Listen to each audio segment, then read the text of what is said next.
Friends, ಮನೆಯಲ್ಲೇ ಮಾಡಿ readymade soft ಚಪಾತಿಯನ್ನು ನಮ್ಮ ಅಂಗಡಿಯಲ್ಲಿ ಸಿಗುವಂತ ಸೇಮ್ ಚಪಾತಿ ಮನೆಯಲ್ಲೇ ಮಾಡಬಹುದು. ಇದನ್ನ 7 days ನಾವು ಫ್ರಿಡ್ಜ್ ನಲ್ಲಿ ಸ್ಟೋರ್ ಮಾಡಿ ಇಡಬಹುದು. ಓಕೆ, ಅದು ಹೇಗೆ ಅಂತ ನೋಡೋಣ. ನಾವು ಅದಕ್ಕಿಂತ ಮುಂಚೆ ನೀವು ನನ್ನ ಚಾನಲ್ ಸಬ್ಸ್ಕ್ರೈಬ್ ಮಾಡಿಲ್ಲ ಅಂದ್ರೆ ಸಬ್ಸ್ಕ್ರೈಬ್ ಮಾಡಿ ಫ್ರೆಂಡ್ಸ್. ನಾನಿಲ್ಲಿ 2 ಕಪ್ ಗೋಧಿ ಹುಡಿಯನ್ನು ತಗೊಂಡಿದ್ದೀನಿ. ಸ್ವಲ್ಪ 1 ಟೇಬಲ್ ಸ್ಪೂನ್ ಅಷ್ಟು ಆಯಿಲ್ ಹಾಕ್ತೀನಿ, ಹಾಗೂ ಸ್ವಲ್ಪ ರುಚಿಗೆ ತಕ್ಕಷ್ಟು ಉಪ್ಪನ್ನು ಹಾಕಿ ಹಾಟ್ ವಾಟರ್ ನಿಂದ ನಾನು ಇದನ್ನು ಡೂ ಮಾಡಿ ತೆಗಿತೀನಿ. ಓಕೆ, ಸ್ವಲ್ಪ ಸ್ವಲ್ಪ ನೀರು ಹಾಕಿ ನಾವು ಚೆನ್ನಾಗಿ ಮಿಕ್ಸ್ ಮಾಡಿ ತೆಗಿಬೇಕು. ಓಕೆ, ಈ ತರ ಮಿಕ್ಸ್ ಮಾಡಿದ ನಂತರ ನಮ್ಗೆ ಇದನ್ನು 15 minutes ವರೆ ಚೆನ್ನಾಗಿ ಡೂ ಮಾಡಿ ತೆಗಿಬೇಕು. ಓಕೆ, ಹಿಟ್ಟನ್ನು 15 to 20 minutes ತನಕ ಈ ತರ ಮಾಡ್ತಾನೆ ಕೊಡ್ಬೇಕು. ಆವಾಗ ನಮ್ಗೆ ತುಂಬಾನೇ ಸಾಫ್ಟ್ ಚಪಾತಿ ಸಿಗುತ್ತೆ. ಓಕೆ, ಇಲ್ಲಾಂದ್ರೆ ಹಾಟ್ ವಾಟರ್ ಹಾಕಿರೋದ್ರಿಂದ 10 minutes ಅಲ್ಲೇ ಹಿಟ್ಟು ಮೃದುವಾಗಿರುತ್ತೆ. ಓಕೆ, ಅದರ ನಂತರ ನಮ್ಗೆ 2 tablespoon ಇಲ್ಲಾಂದ್ರೆ 1 tablespoon ಆಯಿಲ್ ಹಾಕೊಂಡು ಸ್ಪ್ರೆಡ್ ಮಾಡಿ ನಂತರ 15 to 20 minutes ರೆಸ್ಟ್ ಮಾಡೋಕೆ ಇಡಬೇಕು.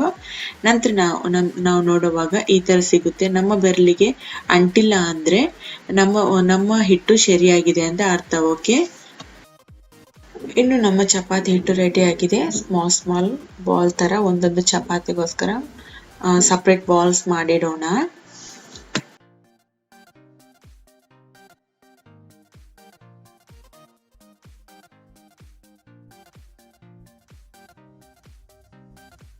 ಇನ್ನು ನಮ್ಗೆ ಒಂದೊಂದಾಗಿ ರೋಲ್ ಮಾಡಿ ತೆಗೆಯೋಣ. ಓಕೆ, ನಾನಿಲ್ಲಿ ತಿನ್ ಆಗಿರುವಂತ ಚಪಾತಿ ರೋಲರ್ ಅನ್ನ ಯೂಸ್ ಮಾಡ್ತಾ ಇದ್ದೀನಿ.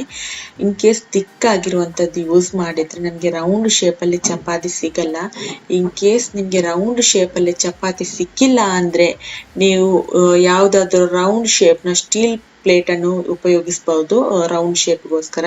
ಇಲ್ಲ ಅಂದ್ರೆ ಯಾವ್ದಾದ್ರು ರೌಂಡ್ ಶೇಪ್ ಇರುವಂತಹ ಯಾವುದೇ ಒಂದು ಕಂಟೈನರ್ ಇರಬಹುದು, ಯೂಸ್ ಮಾಡಬಹುದು. ಜಸ್ಟ್ ಸ್ಯಾಂಪಲ್ ತೋರಿಸ್ತೀನಿ ಹೇಗೆ ಅಂತ.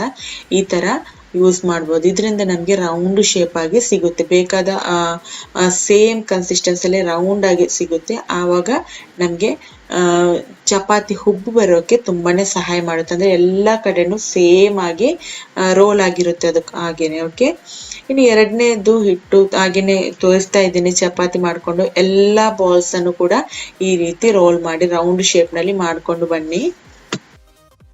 ಇನ್ನು ನಮ್ಗೆ ರೆಡಿಮೇಡ್ ಚಪಾತಿ ಮಾಡೋದು ಹೇಗೆ ಅಂತ ನೋಡಿ. ಇವಾಗ ಎಲ್ಲ ಚಪಾತಿನೂ ಪ್ರಿಪೇರ್ ಮಾಡಿ ಆಯ್ತಲ್ಲ. ನಂತರ ಇದನ್ನು 10 ಸೆಕೆಂಡ್ ಒಂದ್ ಸೈಡ್ ಅಲ್ಲಿ ಸುಡ್ಬೇಕು. ನಂತರ ಇನ್ನೊಂದು 10 ಸೆಕೆಂಡ್ ಇನ್ನೊಂದ್ ಸೈಡ್ ಸುಟ್ಟಾಗ ಯೆಲ್ಲೋ ಕಲರ್ ಅಲ್ಲಿ ಬರುತ್ತೆ. ಆಮೇಲೆ ಇದನ್ನು ರಿಮೂವ್ ಮಾಡಿ ತೆಗೀರಿ. ನಂತರ ಎರಡನೇದು ಕೂಡ ಅದೇ ರೀತಿ ಮಾಡ್ತಾ ಬನ್ನಿ. ಎಲ್ಲ ಚಪಾತಿ ಕೂಡ 10 ಸೆಕೆಂಡ್ ಎರಡು ಸೈಡ್ ಅಲ್ಲಿ 10 ಸೆಕೆಂಡ್ ಸುಡ್ತಾ ಬನ್ನಿ. ಜಸ್ಟ್ ಒಂದು ಲೈಟ್ ಯೆಲ್ಲೋ ಕಲರ್ ಬರುವ ತನಕ ಸುಟ್ಟರೆ ಸಾಕು. ಓಕೆ, ಆ ನಂತರ ನಮ್ಗೆ ಈ ಎಲ್ಲಾ ಚಪಾತಿಯನ್ನು ಈ ತರ ಮಾಡ್ತಾ ಬಂದಾಗ ನಮ್ಗೆ ಈ ಚಪಾತಿಯನ್ನು ಫ್ರಿಡ್ಜ್ ನಲ್ಲಿ 7 ದಿವಸವರೆಗೆ ಸ್ಟೋರ್ ಮಾಡಬಹುದು. ಯಾವುದೇ ರೀತಿ ಹಾಳಾಗೋದಿಲ್ಲ. ಹಾಗೇನೆ ಇವಾಗ ಯಾವ ತರ ಸಾಫ್ಟ್ ಇರುತ್ತೋ ಅದೇ ತರನೇ ಸಾಫ್ಟ್ ಇರುತ್ತೆ 7 days ಕೂಡ. ಓಕೆ, ಇವಾಗ ರೆಡಿಮೇಡ್ ಚಪಾತಿಯನ್ನ ಸುಟ್ಟು ತೋರಿಸ್ತೀನಿ. ಇದು ಪ್ಯಾನ್ ಹಾಟ್ ಆದ ನಂತರ ಈ ಒಂದು ರೆಡಿಮೇಡ್ ಚಪಾತಿಯನ್ನ ಹಾಕಿ ಇದು ಒಂಥರ ಒಂದ್ ಸೈಡ್ ಅಲ್ಲಿ ಬಬಲ್ಸ್ ಬರುತ್ತೆ. ಈ ತರ ಹಾಕಿದಾಗ ಬಬಲ್ಸ್ ಬರುತ್ತೆ. ಕಾಣ್ತಾ ಇದೆ ನಿಮ್ಗೆ? ಬಬಲ್ಸ್ ಬರ್ತಾನೆ ಇದೆ, ಜಸ್ಟ್ ನೋಡ್ಕೊಳ್ಳಿ. ಬಬಲ್ಸ್ ಬಂದ ನಂತರ ಇನ್ನೊಂದು ಸೈಡ್ ಅಲ್ಲಿ ಸುಡ್ಬೇಕು. ಓಕೆ, ಈ ತರ ಬಬಲ್ಸ್ ಬರ್ತಾ ಇದೆಯಲ್ಲ, ಕಾಣ್ತಾ ಇದೆ ಸರಿಯಾಗಿ. ಆ ತರ ಬಬಲ್ಸ್ ಬಂದಾಗ ಇನ್ನೊಂದ್ ಸೈಡ್ ಅಲ್ಲಿ ಸುಡೋಕೆ ಹಾಕ್ಬೇಕು. ಆವಾಗ ನಿಮ್ಗೆ ಚಪಾತಿ ಚೆನ್ನಾಗಿ ಹುಬ್ಬಿ ಬರುತ್ತೆ. ಈ ತರ ಹುಬ್ಬಿ ಬರುತ್ತೆ. ಓಕೆ, ನಂತರ ಎಲ್ಲಾ ಚಪಾತಿನೂ ಹಾಗೇನೆ ಮಾಡಿ. ಇದು ತುಂಬಾನೇ ಸಾಫ್ಟ್ ಆಗಿರುತ್ತೆ. ಓಕೆ, ನಿಮ್ಗೆ ಇನ್ನೂ ಕೂಡ ಸಾಫ್ಟ್ ಬೇಕು ಅಂದ್ರೆ ನೀವು ಬೆಣ್ಣೆ ತುಪ್ಪ ಆ ತರ ಯೂಸ್ ಮಾಡೋರಾಗಿದ್ರೆ ಈ ಚಪಾತಿ ಯೂಸ್ ಮಾಡಿದ ನಂತರ ಇದಕ್ಕೆ ಬೆಣ್ಣೆ ಅಥವಾ ತುಪ್ಪವನ್ನ ಹಾಕ್ಬಹುದು. ಓಕೆ ಫ್ರೆಂಡ್ಸ್, ನಿಮ್ಗೆ ಈ ವಿಡಿಯೋ ಇಷ್ಟ ಆದ್ರೆ ಲೈಕ್ ಮಾಡಿ ಫ್ರೆಂಡ್ಸ್. ಇವಾಗ ನೋಡಿ, ನಾನು ಆವಾಗನೇ 10 ಸೆಕೆಂಡ್ ಸುಟ್ಟಿರುವಂತ ಚಪಾತಿಯನ್ನ ಸ್ಟೋರ್ ಮಾಡ್ತಾ ಇದ್ದೀನಿ. ಯಾವ್ದಾದ್ರು ಕಂಟೈನರ್ ಅಲ್ಲಿ ಸ್ಟೋರ್ ಮಾಡಿ ಇದನ್ನು ಚೆನ್ನಾಗಿ ಮುಚ್ಚಬೇಕು. ಇದರ ಒಳಗೆ ಯಾವುದೇ ಗಾಳಿ ಹೋಗದಾಗೆ ಮುಚ್ಚಿಡ್ಬೇಕು. ಓಕೆ, ನಂತರ ಇದನ್ನು ಫ್ರಿಡ್ಜ್ ನಲ್ಲಿ 7 days ವರೆ ಸ್ಟೋರ್ ಮಾಡಬಹುದು.